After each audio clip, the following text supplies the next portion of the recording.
মই এপলিনা টাইমিটলৈ স্বাগতম জনাইছো আৰু এই মুহূৰ্তত এটা ডাঙৰ খবৰ লৈ আহিছো সৰকাৰি নিযুক্তিৰ ক্ষেত্ৰত সৰকাৰি চাকৰি নিযুক্তি প্ৰক্ৰিয়াৰ ক্ষেত্ৰত কোনো কাৰণতে অনিয়ম হ'ব নোৱাৰিব কোনো কাৰণতে দুৰ্নীতি হ'ব নোৱাৰিব ৰাজ্যৰ মুখ্যমন্ত্ৰী গৰাকীয়ে এই কথা উল্লেখ কৰিছে আৰু প্ৰসংগক্ৰমে উল্লেখ কৰিছে যে পূৰ্বতে চাকৰিৰ নামত একাংশই পইচা লুট কৰিবলৈ বা পইচা লুণ্ঠন কৰিবলৈ সুযোগ লাভ কৰিছিল কিন্তু এতিয়া সেই সুযোগ নাই কোনো মন্ত্ৰী বিধায়কৰ লগত এতিয়া কথা পাতিব নালাগে সৰকাৰি চাকৰি লাভৰ বাবে সম্পূৰ্ণ স্বচ্ছ আৰু নিকা পদ্ধতিৰে সৰকাৰি চাকৰি নিযুক্তি পৰীক্ষা পতা হৈছিল ঠিক তেনে ধৰণে এই নিকা পদ্ধতিৰে পতা পৰীক্ষাত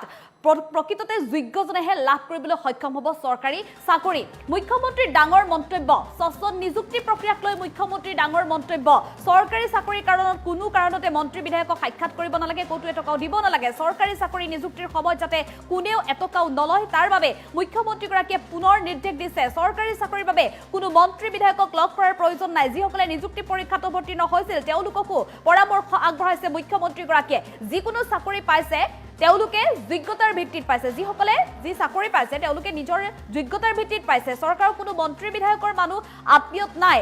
গতিকে কোনো কাৰণত মন্ত্ৰী বিধায়কক সাক্ষাৎ কৰিব নালাগে স্বচ্ছ আৰু নিকা পদ্ধতিৰে নিযুক্তি প্ৰক্ৰিয়া হ'ব লাগিব যাৰ বাবে পৰীক্ষাও ঠিক তেনে ধৰণে পতাৰ ব্যৱস্থা কৰা হৈছিল বিগত 3 বছৰত স্বচ্ছতাৰে নিযুক্তি প্ৰক্ৰিয়া সম্পূৰ্ণ হৈছে ৰাজ্য চৰকাৰ প্ৰতিটো বিভাগতে যোগ্য প্ৰাৰ্থীয়ে ইতিমধ্যে চাকৰি লাভ কৰিবলৈ সক্ষম হৈছে পূৰ্বতে ধনৰ বিনিময়ত চাকৰি দিয়া হৈছিল কিন্তু এতিয়া ধনৰ বিনিময়ত নহয় এতিয়া এটকাও দিব নালাগে মাত্ৰ যোগ্যতা লাগিব আৰু যোগ্যতা অনুসৰিয়ে চাকৰি লাভ কৰিবলৈ সক্ষম হ'ব সেইবাবে চৰকাৰী কৰ্মচাৰীসকলে ধন সংগ্ৰহ কৰিছিল পূৰ্বৰ সেয়া নিয়ম আছিল কিন্তু বৰ্তমান সময়ত নিযুক্তিৰ ক্ষেত্ৰত প্ৰয়োজন নহয় টকাৰ আৰু এই কথা ৰাজ্যৰ মুখ্যমন্ত্ৰী গৰাকীয়ে স্পষ্টভাৱে আজি উল্লেখ কৰিছে পূৰ্বতে নৱনিযুক্ত বিষয়াৰ দৰমহা মুকলি কৰি দিয়াৰ নামতো ধন লৈছিল একাংশ বিষয় সেইসকল দুৰ্নীতিপৰায়ণ বিষয়াৰ বিৰুদ্ধে ইতিমধ্যে ৰাজ্য চৰকাৰে ব্যৱস্থা গ্ৰহণ কৰিছে কিন্তু বৰ্তমানৰ বিজেপি চৰকাৰ দিনত চৰকাৰী কাৰ্যালয়ত নহয় ধনৰ লেনদেন যোগ্যজনক উপযুক্ত সুবিধা দিলে আইএছ বিষয়াও হ'ব পাৰিব অৰ্থাৎ যিসকলে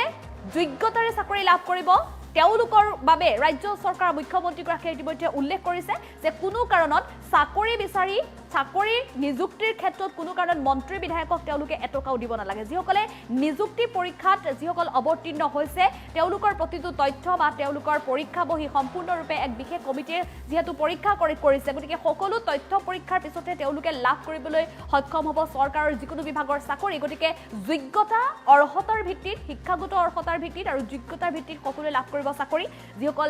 যিসকলে যি ধৰ ৰাজ্য চৰকাৰ যি বিভাগতে চাকৰি নাপাওক কিয় সকলো স্বচ্ছ আৰু নিকা তাৰ বাবে কোনো কাৰণত কতো এটকাও দিব নালাগে আৰু যিসকলে পূৰ্বতে এই নিয়ম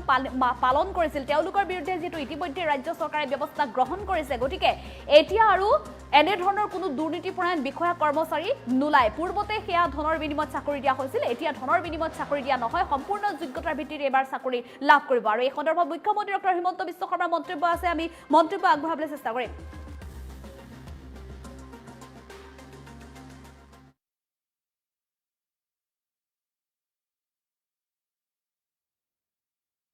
এই অবজাৰভেশ্যনটো কোনে দিছে লোকসেৱা আয়োগৰ প্ৰাক্তন অধ্যক্ষ গৰাকীয়ে দিছে যে স্যাৰ মই যিখিনি ল'ৰা ছোৱালীক আপোনাক দিছো তাৰ পৰা 10 গৰাকীক আপুনি যদি এবছৰৰ কাৰণে ষ্টাডি লিভ দিয়ে ভাল কৰি পঢ়াৰ সুবিধা দিয়ে তেওঁলোকে আইএছও ক্ৰেক কৰিব পাৰিব অৰ্থাৎ স্বচ্ছ নিযুক্তিতে সম্পন্ন হোৱা নাই আমাৰ বিষয়াসকলে আজি স্বচ্ছ নিযুক্তিৰ পিছতো আমি আৰু কেনেকৈ উৎকৰ্ষ সাধন কৰিব পাৰো তাৰ বিষয়ে আজি চিন্তা চৰ্চা আৰম্ভ হৈছে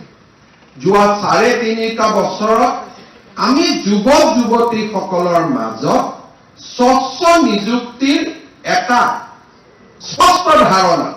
কোনেও কাকো এপ্ৰ'চ নকৰে মই অলপ আগতে কৈছো যে মই 150 গৰাকী মানুহ 200 গৰাকীলৈকে সপ্তাহত লগ পাওঁ কোনেও মোক কাগজ এখন লৈ নকয় যে মোক পৰীক্ষাটোত পাছ কৰাই দিব লাগে because that message has gone very loud and very strongly যে আমাৰ নিযুক্তিৰ ক্ষেত্ৰত অসমত এতিয়া টকা পইচা কোনেও নলয় কিন্তু আজি আমি নিযুক্তি পালো নিযুক্তি পোৱাৰ পিছতে আমাৰ দুটা কাম কৰিব লাগে ট্ৰেজাৰীত গৈ আমি এনপিএছৰ এটা একাউণ্ট বনাব লাগে আৰু ট্ৰেজাৰীত গৈ আমাৰ প্ৰথম দৰমহাৰ বিলটো পাছ কৰিব লাগে সেই সময়তে মোলৈকে হোৱাটছআপ আহা আৰম্ভ হয় যে স্যাৰ আমাক 500 টকা নিদিলে এনপিএস নম্বৰটো নিদিব স্বচ্ছ নিযুক্তি পোৱাৰ পিছতে আপোনালোকেও ইয়াত অনুভৱ কৰিব হয়তো এসিএস কেজনে অনুভৱ নকৰিব এপিএস কেজনে অনুভৱ নকৰিব বাকি সকলে অনুভৱ কৰিব যে ট্ৰেজাৰীত গৈ প্ৰথম এনপিএস নম্বৰটো বনোৱাৰ লগে লগে তাৰ পৰা মেছেজ আহা আৰম্ভ কৰে যে স্যাৰ আমাক আপুনিতো নিযুক্তিটো দিলে কিন্তু এনপিএস নম্বৰটো বনাওতে আমাক 500 টকা খোজা আৰম্ভ হৈছে পিছৰ ধাৰণাটো 3.5 বছৰৰ পিছত আমি যদি স্বচ্ছ নিযুক্তিৰ এটা মডেল আৰম্ভ কৰিব পাৰিছো নেক্সট লেভেলত যে আমাৰ চৰকাৰী কাৰ্যালয়ত ধনৰ লেনদেন নহয় আৰু যদি আমি চাব যাওঁ আজি আমাৰ ভাইবা ভচি